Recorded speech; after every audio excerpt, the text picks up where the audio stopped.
What you saw was the final product running in an NES emulator. Let's start figuring out what's happening under the hood. As you see, the player starts on a totally blank screen. This is because the tentacle you saw is brought to screen by manipulating the NESmaker's CamX value. When screen loads, it will load the tiles present in current screen and 8 tiles of the adjacent screens to memory. The layout is reversed, so the rightmost 8 tiles are actually on the left side of these 3 screens and the leftmost tiles are on the right screen. As you can see, the collision tiles are a bit off too. This is because CamX value doesn't affect the collision map. In this project, I use collision 1 for solid, 2 for hurt and 8 for trampoline. You may also notice that some of the graphics are missing. The bagpipe part of the boss is actually there the whole time, but it uses a special palette with all colours set to black.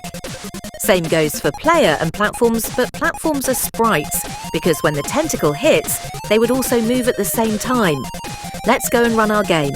As you can see from the PPU viewers on the right, every sprite is actually on the screen already from the beginning, but their palette is just set to black.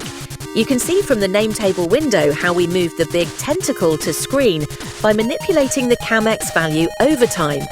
And when the camera reaches the right spot, we stop the movement and show the other sprites by fading their real palettes in.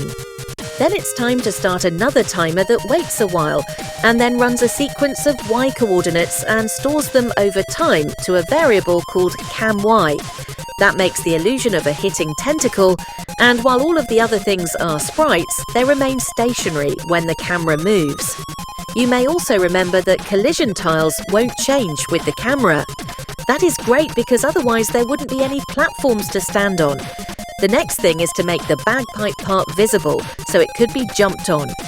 This works by setting the palettes of the corresponding tiles from black to their real values.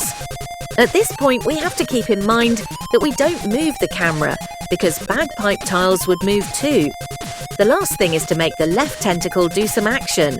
As the boss gets more hits, there is a moment when the tentacle on the left starts to descend and grabs one of the platform tiles.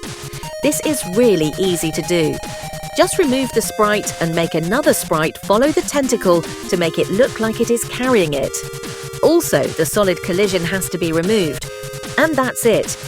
I hope this clarified some techniques used in the tentacle bagpipe boss. If you have any questions, feel free to ask in the comments.